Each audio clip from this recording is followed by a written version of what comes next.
With each new remark, his tone became harsher and harsher. My name is Lisa, my figure is a little pudgy, but I am confident and live life to the fullest. My journey begins with a tumultuous relationship with a man 10 years older, full of traveling and highlights. However, over time the relationship deteriorates and I decide to take the important step of severing ties to find myself anew. A new partner brings support and understanding into my life. A year later, unexpected news changes our lives. My name is Lisa, I'm 25 years old, I live in a small town near New York City. I graduated from university a few years ago and now I work 2 jobs at once, during the day in the office of a large company, and in the evening I work as a barista in a cozy coffee shop. Life is boiling, every day is full of events, and although sometimes fatigue overtakes me, I try to enjoy every moment. I have always been an active girl, I love sports, dancing, meeting friends. But at the same time, I appreciate moments of solitude, when I can read a book or just dream about the future. My appearance is quite ordinary, but many people say that I am attractive. I have long brown hair, green eyes, and slightly chubby cheeks that give my face a cute expression. My figure is slightly plump, as they say. In my free time, I love to travel. Even if it's just a weekend trip somewhere out of town, it's always an adventure for me. My friends often joke that I'm never tired and ready to hit the ground running at any moment. One evening after work, I decided to go to a new restaurant near my house. It was a small place with a cozy interior and soft light. There were very few people there that evening, and I sat at a table by the window, enjoying the peace and quiet. When I was about to order, a man came up to me. He was dressed in a stylish suit, looking elegant and confident. His name was Mark, and he turned out to be the owner of this restaurant. We started talking, and it turned out that we had a lot of common interests. Mark was 10 years older than me, but that didn't interfere with our conversation. He talked about his business, how he had started from scratch, and how he had succeeded. I was impressed by his determination and passion for what he does. After that evening, we started seeing each other more often. Mark asked me out on dates, showed me new places, took me to theaters and museums. We walked everywhere we could and shared our plans for the future. Gradually, our relationship became closer and closer, and soon we decided to live together. Life with Mark was intense and interesting. We often went on vacation to different countries, explored new cities, tasted exotic dishes, and got acquainted with the culture of other nations. Our travels were filled with bright emotions and unforgettable impressions. At home we had dinners with friends, celebrated holidays, watched movies, and just enjoyed each other's company. Mark supported my interests and aspirations, helped me to develop and reach new heights. So began our life together, full of love, adventure, and joy. But after a while Mark became different, he spent more and more time with friends and drank alcohol. But then the situation became even more difficult. At first, it was minor moments. Mark started paying attention to every detail of my appearance, my hair, my clothes, my figure. "Lisa, you should think about dieting," he once said, and I took it as friendly advice. Back then, I could still brush it off, replying with a smile, "Okay, dear, I'll see what I can change." But with each new remark, his tone became harsher, and every word hurt more. As time went on, these remarks became more and more frequent. He would notice that I wore the same blouse for the second day in a row, and then he would say, "Maybe you should update your closet." Or suddenly commenting on my makeup, "Don't you think it's too bright?" These comments started to get into my head, making me question every choice I made. But it was especially painful to hear his questions about my work schedule. "I see you're later than usual again," he would ask, even if I was only a mere 30 minutes late. Even though I knew that my job required dedication, that sometimes I had to stay longer to finish important work, Mark seemed to forget how much effort I put into my work. Instead of support and understanding, all I got was resentment and accusations. Sometimes I felt like he stopped seeing me as a person capable of making decisions on my own. Our usual walks and trips to our favorite places stopped. Now, instead of going out, Mark preferred to stay at home, immersed in the TV and grumbling. Every move I made was criticized. You didn't cook dinner well, you didn't clean up properly, what did you spend the money on?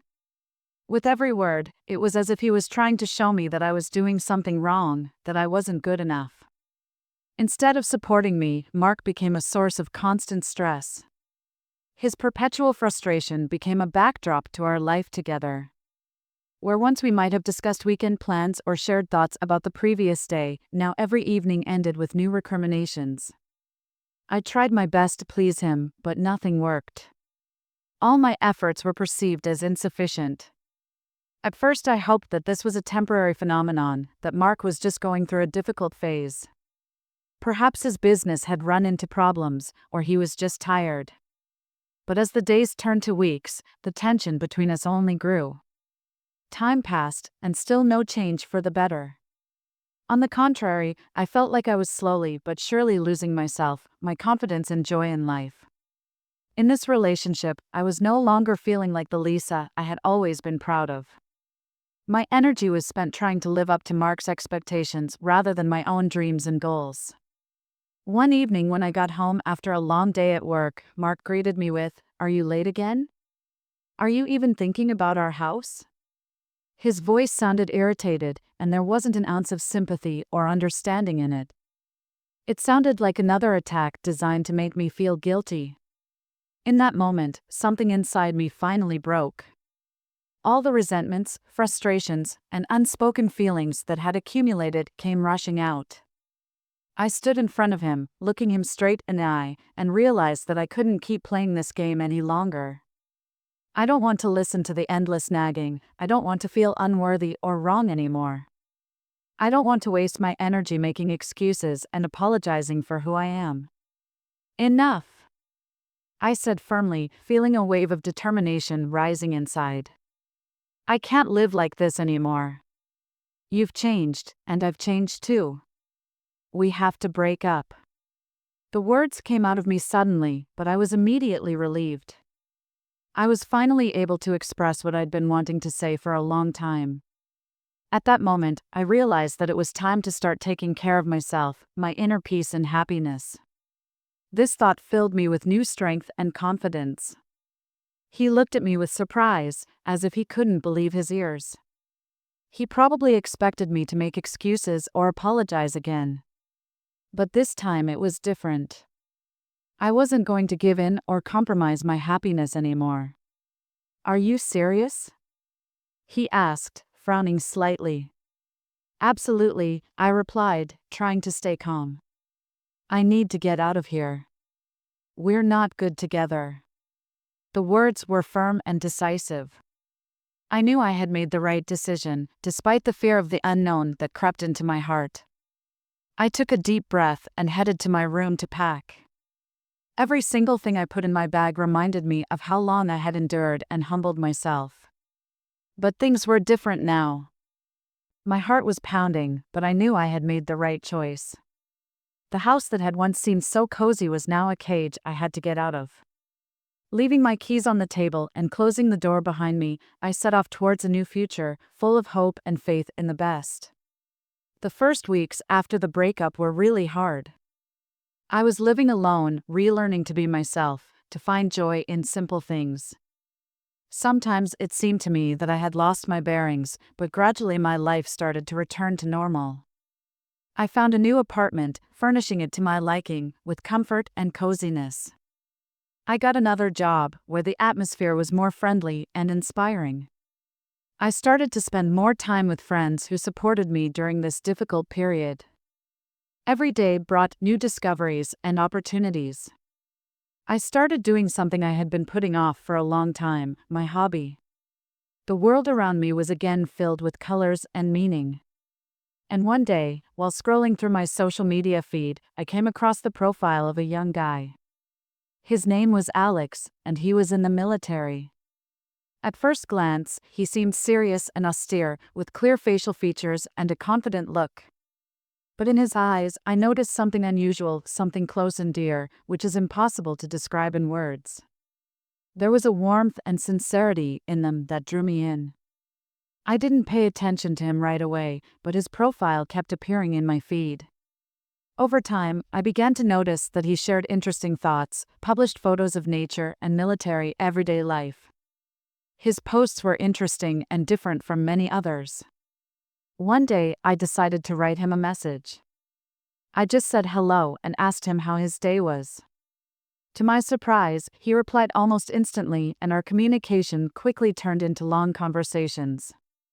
We discussed many topics, and I had never met such a fascinating interlocutor. We understood each other from half a word. A month later, we agreed to meet in person. That day was one of the happiest days of my life. We met in the city center, and the first thing I noticed was his smile. It was so warm and sincere that it immediately dispelled all my doubts. We went for a walk in the park, talking about everything. We discussed books, music, memories from our childhood, dreams and plans for the future, and he told me a few incidents from his army life. It felt like we had known each other for ages. After a long walk, we went to a cozy cafe where we ordered coffee and continued talking. Sitting next to him was so easy and pleasant that the time flew by unnoticed. When we went outside, the sun was already beginning to set, coloring the sky in delicate pink and orange hues. We stood on the bridge, watching the splendor, and in that moment I realized that I felt truly happy. 6 months later, we made the decision to start living together. The move was an easy and joyful experience.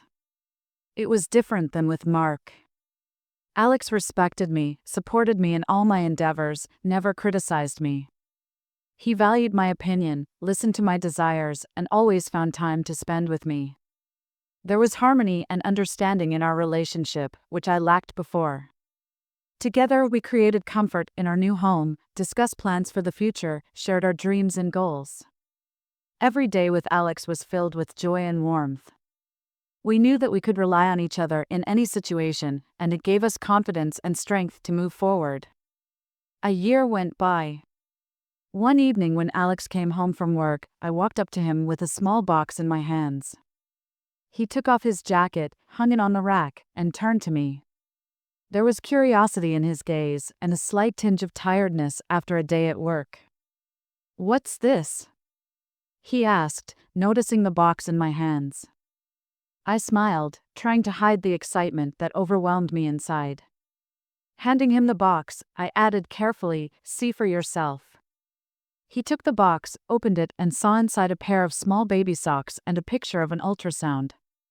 His eyes widened with surprise, and his face lit up with a smile. He looked up at me, and in his eyes I saw a mixture of joy and bewilderment. "I'm pregnant," I said quietly, barely holding back tears of happiness. At that moment, he hugged me so tightly that it felt like his arms could protect me from the world. Tears of happiness rolled down my cheeks, mingling with his kisses. "Marry me." And in that moment, I realized that everything I'd been through was worth it. Because now I had real happiness, real love, and a real home.